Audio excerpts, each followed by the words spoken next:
निवडणुकीच्या निमित्तानं ह्या ठिकाणी माझ्या आग्रहास्तव साहेबांनी वेळ दिली त्याबद्दल साहेब पहिल्यांदा तुम्हाला मानाचा मुजरा करतो। ज्या ज्या वेळेला मी साहेबांच्या जवळ आपल्या भागातली कामं घेऊन गेलो त्या वेळेला साहेबांनी लगेच प्रत्येक कामाला होकार दिला आणि त्या कामाच्या पाठीशी उभा राहायची भूमिका ठेवली। ह्या सभेच्या निमित्तानं आपल्या राज्याचे उपमुख्यमंत्री शिंदे साहेब उपस्थित आहेत, खासदार आहेत, काका आहेत, सम्राटबाबा आहेत, राहुलदादा आहेत, सदाभाऊ आहेत, महायुतीचे सर्वच उमेदवार त्या ठिकाणी उपस्थित आहेत। खऱ्या अर्थानं 2 जिल्हा परिषद गटामध्ये साहेब आपण आता पंचायत समिती आणि जिल्हा परिषद लढतोय। त्या दोन्ही ठिकाणी शिवसैनिक उभा आपले आहेत आणि या दोन्ही ठिकाणी आपल्या सीटा तुम्ही आल्यामुळे लागलेल्या आहेत पहिल्यांदा घोषित करतो। साहेब ह्या ठिकाणी MIDC साठी आम्ही प्रयत्न केले साहेब, सामंत साहेबांच्याकडे आम्ही गेलो पण आपल्या फोनवरून MIDC मंजूर करायची भूमिका सामंत साहेबांनी घेतली। साहेबांचा एक आदेश आणि सामंत साहेबांनी त्या गोष्टीची बैठक लावली आणि खासदार आणि मी MIDC साठी त्या ठिकाणी भेटलो।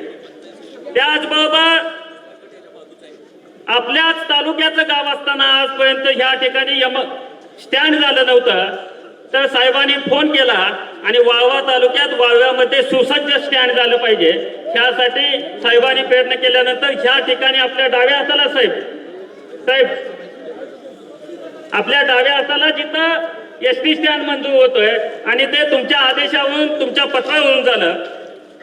साहेब वाळवा आणि शिरगाव ह्या ठिकाणी एक पूल मंजूर केला, तो खासदारांनी पूल मंजूर केला। 32 कोटीचा निधी त्याला आला आणि त्याचा चुकीच्या पद्धतीने उद्घाटन सुद्धा झालं गेलं, पण तो पूल शिरगावकरांना सगळ्यांना माहित आहे की आपण मंजूर केला। साहेब गुलाबराव पाटील साहेबांनी आमच्या इथं 8 कोटीची पाण्याची योजना चालू केली तालुक्यासाठी। पहिल्यांदाच ह्या 2-2.5 वर्षामध्ये साहेब ज्या वेळेपासून मुख्यमंत्री होते त्या वेळेपासून आजपर्यंत साहेबांनी मोठा निधी दिला।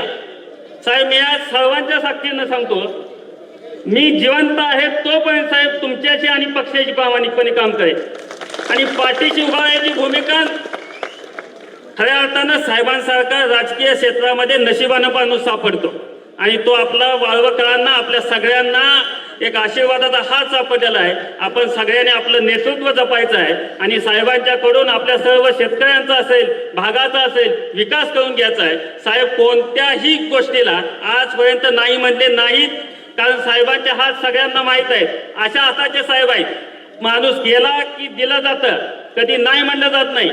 आणि आता साहेबांनी ह्या ठिकाणी आलेले आहेत, या दोन्ही सीटा आपल्या मोठ्या संख्येनं लागलेल्या आहेत। मी आता माझं थोडक्यातच आवडतो, साहेबांना पुढे वेळ दिला पाहिजे, पण सर्व मतदार बंधू आणि भगिनींना आपल्या महायुतीच्या शिवसेनेच्या दोन्ही जिल्हा परिषद गटातल्या सीटा मोठ्या ताकदीनं निवडून आणा एवढीच विनंती करतो आणि थांबतो। जय हिंद, जय महाराष्ट्र। धन्यवाद भाऊ। हुतात्मा शिक्षण आणि उद्योग समाजाच्या माध्यमातून या परिसराचा सर्वांगीण विकास व्हावा अशी प्रामाणिक भूमिका घेऊन समाजकारण आणि राज्य